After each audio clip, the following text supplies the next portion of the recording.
Okay. This is one of the sample of our safety officer daily observation report. So as a safety officer, once you work in construction site, you need also to assess or to give prevention, recommendation, and then you give, as a proactive safety, you need also any unsafe activity or unsafe condition, you are the one also to give recommendation to the management. That's why this form is you are using usually. This is only my sample, but this is usual. You need this very important document to go to the management and to reach your what is your observation at the work site. For example, they mention here about the name of reported by, what your name, date of report, area of location, and then site activities, what kind of activities ongoing. You see the form you follow. And then you mention here about the activity or safe act or unsafe condition. You mention here. And then you give action taking. What is your action taking? For example, this one of the sample. What is doing this one? So you need to report what is doing. So how can you do that for report? I give you sample. So I'm mentioning here an employee working on the ladder without pole protection. So you have now mentioning about the hazard. What is the hazard is there? Sorry. Okay. Show you. Okay. What is the hazard is there? Talagang nagmamatay siya. Naglulo siya. What is the hazard is there? We are using no pole protection and no 3-point contact. So you need also this doing unsafe act. So meaning is working for unsafe act. If you're doing unsafe act, so you can recommend to the management, they require us a training personnel, recommendation, or you can also train the working at high trainings, and then you need also to wear the pole protection. This is one of the sample. So it's better today you have on pen, no? So I give you this sample. You make your own. This is only the one practices, because in the future you need also to understand this risk and observation. So unsafe acts, mention here unsafe act and unsafe condition. This is the doing for the unsafe act. So if you observe this picture, what do you think this picture you observe? Any idea, boss? About the pictures? Is this safe or no? No. No. This is not safe. So meaning, it's working for the unsafe act and unsafe condition. Because imagine the heights. Anyone possible fall from heights. I think we have no fall protection. It's possible fatal. So heights there, very risky work. So what is your recommendation? We have here. So this is part of your safety officer role. You need to make reporting to the management.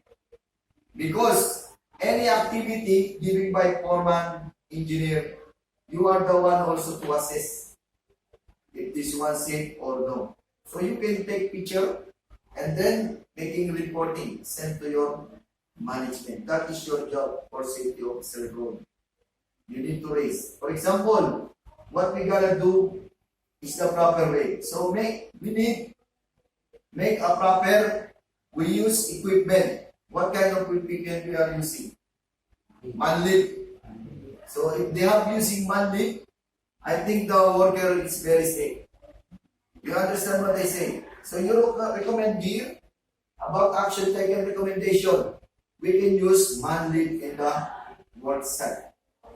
You take picture this one and recommend for the recommendation for monthly. For what purpose? For safety of your workers. Because if your workers fall from heights, they will backfire to you. Safety, what you are doing in your side. You have no idea. So, as a safety officer, that's why this paper is your evidence, to proof of evidence that you're doing your function at the work site. So you take picture and then put here for unsafe act and unsafe condition doing, action taking. You can also recommend temporary stop your work and give recommendation used for the mechanical equipment like manual for safe system of work. It's your important because in Dubai, if you accident your worker like this investigation, they will asking what happened to your worker now, why you accident. So if you have making observation from your side, you save your ass. You do your part. If the management failure to follow about the safe system of work. So do you understand this? Later I give you the scenario. After finish this is one of the sample for the unsafe act and unsafe condition. Because unsafe act, we are able to eliminate unsafe act, unsafe condition. About 98% of all accidents will be prevented if you see the ratio. Unsafe act 88%, 10% unsafe condition, 2% of cause of accident approximately. So meaning, as a safety officer, you must eliminate the unsafe act and unsafe condition. This is your work we are doing every day in the work site. So remember this word, construction unsafe, planning unsafe condition. C. Construction unsafe, order planning bad, no guard, defective condition, the layout exit, illumination, overcrowding, no PPE, safe ventilation. So this is the unsafe condition. So this is one of the sample of unsafe condition. If you observe what you observe there during this performing unsafe condition, any idea what you observe? Patient.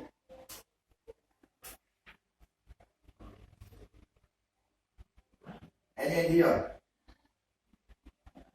So we are using this plug, multi-plug using, I think overload is plug. So octopus. So meaning this is also unsafe. This is unsafe condition for the electrical line, electrical power. Because we are using this octopus plug in the area. So what is the root cause if it happen in this one? It will cause a fire, electrocution, and what else? If someone going here, it will go to electrocution, right? So later, it will go to coming a fire.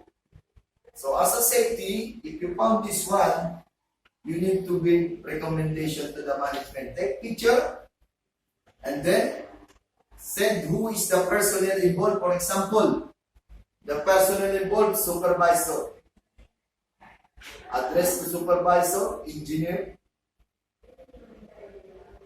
manager, construction manager. You must involve this. Send by mail, take picture, and tell him this is the going activity your employee doing. So we need to avoid this risk or hazard. So you must do your role. Because in case of accident happen, they will backfire to you, brother. You are the one to control about this unsafe act, unsafe condition. Because you are safety, you need to control this risk. As a safety officer. Remember that. Because in this world, no issue, everybody happy. Too much issue with your side, you are not happy. You always pressure. Okay. Are you following me? Do you understand? This is the one, the safety daily observation report. I show you. This is the one. So, this is my sample. Last time when I worked in Qatar, I will give observation, especially in our site. Masyado kasing blurred siya.